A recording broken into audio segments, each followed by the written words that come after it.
I'm going to explain how to process the folded page that you've received if you ordered the collaborative edition, which is just like this, except this one is from the Great Lakes edition and it's already been washed. But it's folded and trimmed to exactly the same size. So I'm going to show you how to take this to the finished product. The first thing that you want to do before you wash it is to open it up fully. So it's just folded like so, and you've got the illustration on one side and all of the text on the other side. You want to wash it while it's opened up flat, because the resist that's keeping the white areas white is actually rice paste. So if you have any left on after you've washed it and you put it next to another sheet of paper, it can dry and stick to it, which is no good. So yeah, you want to wash it fully flat and let it dry before you come back to it. And you can wash it in a variety of ways. You can submerge it in a body of water or a tub. One of the ways that I've done at my kitchen table is just putting like a garbage bag down or something if you have a wooden table, and using a wet cloth to cover the whole area, like make sure the whole area is wet, and then let it sit a second and saturate the paper a little bit. Then going back over it with the cloth, wipe very, very gently over the areas that you can tell are supposed to be white. And then, yeah, flip and repeat on both sides. When your page is fully washed and allowed to dry, you can dry it hanging up or you can just sit flat. You're going to need to put a cut or a tear right in the middle of the book. And it's a lot less scary than you think it is. So basically, you're going to take the book and fold it in half with the text side out, like so. Just fold along the existing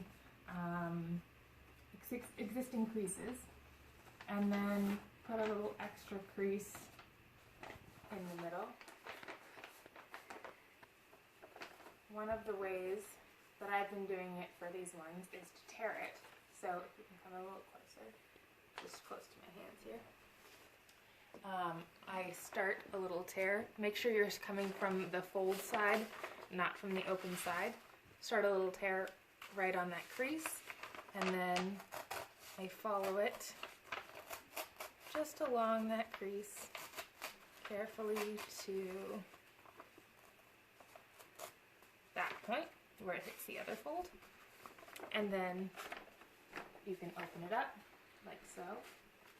This part's a little bit something that you just have to, it's a little unwieldy, but basically you're folding it so that it makes a cross, right, like so. And I fold my what I think of as my three body pages together, and I've got my cover page still loose, and then I fold my cover page around the other two pages.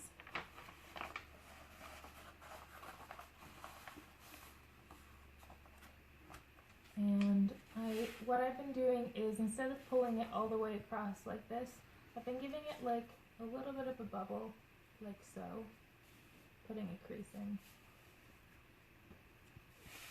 And then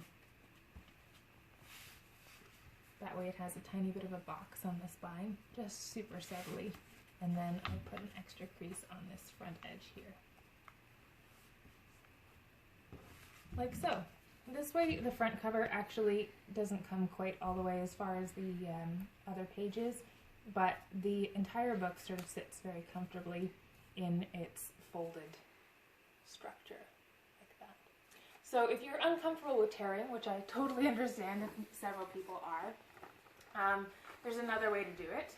This is again the exact same structure, folded the same way. Just putting an extra crease in there. And I'm not going to reiterate that middle fold because I'm not going to tear along it, but I am trying to keep it visible. And then again, coming from the folded side, not the open side, I'm going to take my scissors and just cut.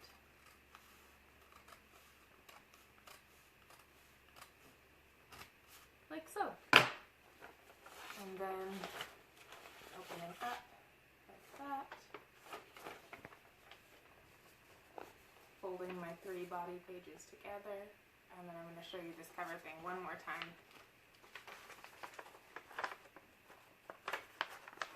And make sure to crease the inside fold so that it lines up with the other ones, because it was folded the other way before.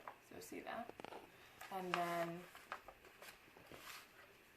my hand here, guide it. And see this little bubble here? I'm going to push it into a crease like so. And then you can see there's a tiny little box on the spine. And then I'm going to push that crease a little bit so that the whole thing is nice and flat. You can see that even after you've washed the books and fixed them, this folding process is going to get a little bit of pigment on your hands. But it comes off very, very easily. A little bit of soap and water, and I found that sponge actually really helps to get it off. Make sure you wash your hands before you eat, but I think we're all being pretty good about washing our hands lately. And yeah, that's how you get the finished book. Repeat ×3, and feel free to message me with any questions.